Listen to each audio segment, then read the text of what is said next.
কিভাবে পতন হলো নোকিয়া সাম্রাজ্যের? নোকিয়া শুধু একটি ফোন ব্র্যান্ডেই নয়, এটি একটি আবেগের নাম, এটি একটি অনুভূতির নাম। 2007 সালের আগে ফোন ব্যবহার শুরু করেছেন তাদের বেশিরভাগ লোকেরই যাত্রা শুরু হয় এই নোকিয়া ফোন দিয়ে।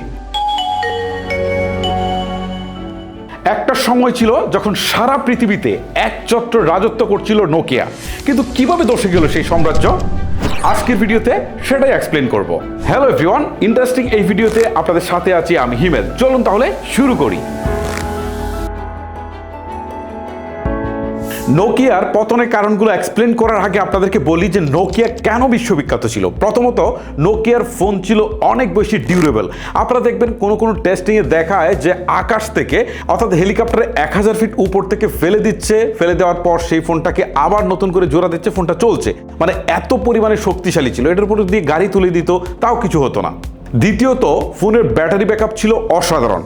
সমসাময়িক সময় যে ইন্টারন্যাশনাল ব্র্যান্ডগুলো ছিল তাদের থেকে ব্যাটারি ব্যাকআপ ছিল অনেক বেশি স্ট্রং এবং তাদের নেটওয়ার্কটাও অনেক বেশি শক্তিশালী ছিল। আর তাদের ইন্টারফেসটা ছিল খুবই সহজ সরল, যেটা আমরা অন্যান্য ফোনগুলোর সাথে তুলনা করলে বুঝতে পারতাম।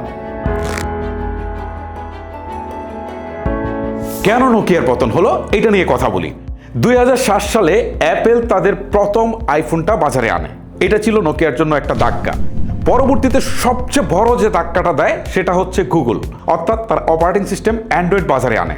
অ্যাপেল বলেন বা অ্যান্ড্রয়েড বলেন, তারা কিন্তু শুধু ফোনটাকে কথা বলার জন্যই সীমাবদ্ধ রাখেনি, তারা এটাকে একটা মিনি কম্পিউটারে পরিণত করেছিল। তারপর থেকে কিন্তু স্মার্টফোনের যুগটা শুরু হয়ে যায়, যেখানে অ্যাপেল নেয় আইওএস, অন্যদিকে গুগল নিয়ে নেয় অ্যান্ড্রয়েড, আর নোকিয়া নিয়ে নেয় সিম্বিয়ান। মূলত নোকিয়ার এই ধ্বংসের পিছনে অপারেটিং সিস্টেমটাই সবচেয়ে বড় দায়ী ছিল। কেন? একটা করে এক্সপ্লেন করছি। নাম্বার 1, সিম্বিয়ানের অ্যাপ তৈরি করা ছিল অনেক জটিল একটা বিষয়। কারণ অ্যাপ বানাতে গেলে সিম্বিয়ান ফ্লেভার শিখতে হতো, এপিআই ছিল বেশ জটিল, এবং নোকিয়ার বিভিন্ন মডেল ভেদে কম্পিটিটিভ সমস্যা তো ছিলই। অন্যদিকে আমরা যদি গুগলে আসি, এখানে অ্যান্ড্রয়েড জাভা বেসড এসডিকে দিয়ে ডেভেলপাররা খুব সহজেই অ্যাপ বানিয়ে ফেলতো। অ্যান্ড্রয়েড অ্যাপের ইকোসিস্টেমে আরও বেশ কিছু সুবিধা ছিল, আর যদি আমি সেটা নিয়ে বলতে যাই তাহলে অনেক সময় চলে যাবে। মোট কথা এইটুকু জেনে রাখেন যে অ্যাপ ডেভেলপমেন্টের দিক থেকে অনেক পিছিয়ে যাচ্ছিল সিম্বিয়ান অ্যান্ড্রয়েডের কাছে। নাম্বার 2তে বলবো যে অপারেটিং সিস্টেম সিম্বিয়ান কিন্তু মোটেও টাচ স্ক্রিনের জন্য অপটিমাইজ ছিল না, আর এর ইউআইটাও দেখতে আধুনিক ছিল না। যেমন নোকিয়া ফোনের যে ইউআইটা ছিল সেটা কিন্তু খুব সহজ সরল ছিল, খুব স্মুথলি অপারেট করা যেতে পারত, যে কারণে মানুষ অনেক বেশি আকৃষ্ট হতো। বাট এইখানে এসে কিন্তু পুরো বিষয়টাই উল্টে যায়। মানে টাচ স্ক্রিনে এসে বা অপারেটিং সিস্টেমের যুগে এসে তারা কিন্তু এটার সাথে মোটেও তাদেরকে আসলে এটা সহজ করতে পারতেছিল না। এই জায়গায় কিন্তু অনেক বেশি এগিয়ে যাচ্ছিল গুগলের অ্যান্ড্রয়েড। আর যদি অ্যাপেলের কথা বলি, সেটা একটু হাই ক্লাস লেভেলের ছিল, বাট ওইটার ইউআইটাও কিন্তু অনেক চমৎকার ছিল, জোস ছিল, যেটা কিন্তু এখনও এসে আমরা সেটা বুঝতে পারছি। সো এই দুইটা জায়গায় কিন্তু পিছিয়ে যাচ্ছিল সেই সিম্বিয়ান।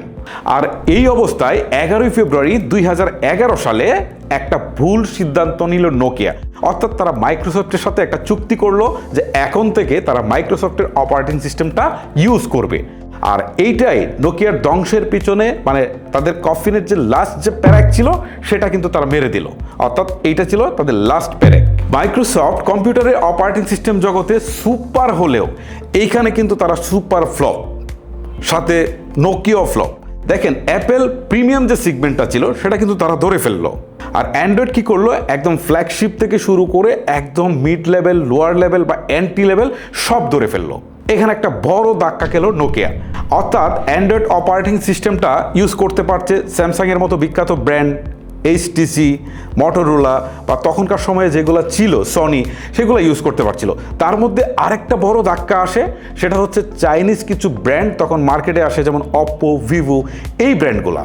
তারা কি করছে, খুব কম দামে ভালো কিছু ফোন দিচ্ছে, যেখানে ক্যামেরা কোয়ালিটি ভালো, ব্যাটারি ব্যাকআপ ভালো, তাদের ডিজাইনটা অনেক সুন্দর এবং তাদের ইউআই অপটিমাইজেশনটাও অনেক ভালো। তো সব মিলিয়ে না একটা গুড প্যাকেজ দিচ্ছিল, যেটা আসলে লুফে নেওয়ার মতো। আর তাদের তো অপারেটিং সিস্টেম অ্যান্ড্রয়েড ছিলই। সো এই জায়গাটাতে একদম এন্ট্রি লেভেল থেকে শুরু করে ফ্ল্যাগশিপ পর্যন্ত পুরো জায়গাটাই দখল করে নিচ্ছিল কে? অ্যান্ড্রয়েড। আর সেখানে নোকিয়া কিন্তু মাইক্রোসফট নিয়ে অনেক বেশি পিছিয়ে যাচ্ছিল। নোকিয়া ডুবে যাওয়ার সেই মুহূর্তে যদি তারা মাইক্রোসফটের হাতটা ছেড়ে দিত, ছেড়ে দিয়ে অ্যান্ড্রয়েডের হাতটা ধরতো, তাহলেও হয়তোবা নোকিয়া বেঁচে যেতে পারতো অথবা তাদের পজিশনটা অনেকটাই ধরে রাখতে পারতো। বাট সেই সময়টাতে স্টিল অনর ছিল, তারা শুধুমাত্র মাইক্রোসফটই ইউজ করবে। আপনারা আরেকটা বিষয়ে আমার সাথে একমত হবেন, সেটা হচ্ছে নোকিয়া স্মার্টফোনগুলোর ডিজাইন। এই ডিজাইনটাও একটা বড় রিজন এই ব্র্যান্ডটাকে ধ্বংস করে দেওয়ার পিছনে। নোকিয়া একটা সময় ছিল যে তারা এমন ডিজাইন বানাতো যেটা হয়তো সমসাময়িক সময় যে ব্র্যান্ডগুলো ছিল তারা চিন্তাই করতে পারতো না। কিছু কিছু সিরিজ ছিল, যেমন অ্যান সিরিজ, এমন চমৎকার ডিজাইনে তারা মার্কেটে আনতো যেগুলো হয়তো চিন্তা করাও অসম্ভব ছিল অন্য ব্র্যান্ডগুলোর জন্য, আর দেখতেই না মাথাটা নষ্ট হয়ে যেত। N70 বলেন, N73 বলেন, N75 বলেন, তারপরে E71 বলেন, নোকিয়া 3310 যেটা, এই ডিজাইনগুলোর কথা আপনি যদি চিন্তা করেন এক কথায় অসাধারণ। বাট স্মার্টফোনের যুগে আসার পর তাদের যে ডিজাইন লাইন আপ, সেইখানে কিন্তু তারা পুরোপুরি ব্যর্থ হয়েছে। আপনি দেখবেন কালারগুলো কি দিয়েছে, লাল নীল সবুজ, কি একটা উদ্ভট কালার দিয়েছে। একজন প্রিমিয়াম সিগমেন্ট ব্যবহারকারী আসলে এই ধরনের কালার তো ইউজ করবে না। তাছাড়া তাদের ডিজাইনে কোনো বৈচিত্র্য নেই, সেই প্লাস্টিক বিল্ডের ফোন, মানে কি একটা অবস্থা। সোজা কথা হচ্ছে এগুলো আসলে পছন্দ হওয়ার মতো কোনো জিনিস না। তাদের দামি ফোনগুলোও একই অবস্থা, লো বাজেটের ফোনগুলো একই অবস্থা। এইখানে আমি পার্সোনালি একজন ইউজার হিসেবে যখন একটা ফোন কিনতে যেতাম, বাট আমার ডিজাইন দেখে আমার সরে আসতে হতো। অপারেটিং সিস্টেম বা অন্যান্য জিনিস তো পরেই বাদ দিলাম। সো এই জায়গাটাতেও কিন্তু অনেক বেশি পিছিয়ে যাচ্ছিল অ্যান্ড্রয়েডের তুলনায় নোকিয়া। সর্বশেষ বলি যে নোকিয়ার ইন্টারনাল কিছু দ্বন্দ্ব ছিল, এইটাও মূলত নোকিয়াকে ডুবিয়েছে অনেক বেশি। সো সব মিলিয়ে আমি বলতে পারি যে সেই সময়টায় নোকিয়া আসলে নিজেদেরকে ধরে রাখতে পারে নাই, বা তারা সময়ের সাথে উপযোগী হয়ে যেতে পারে নাই।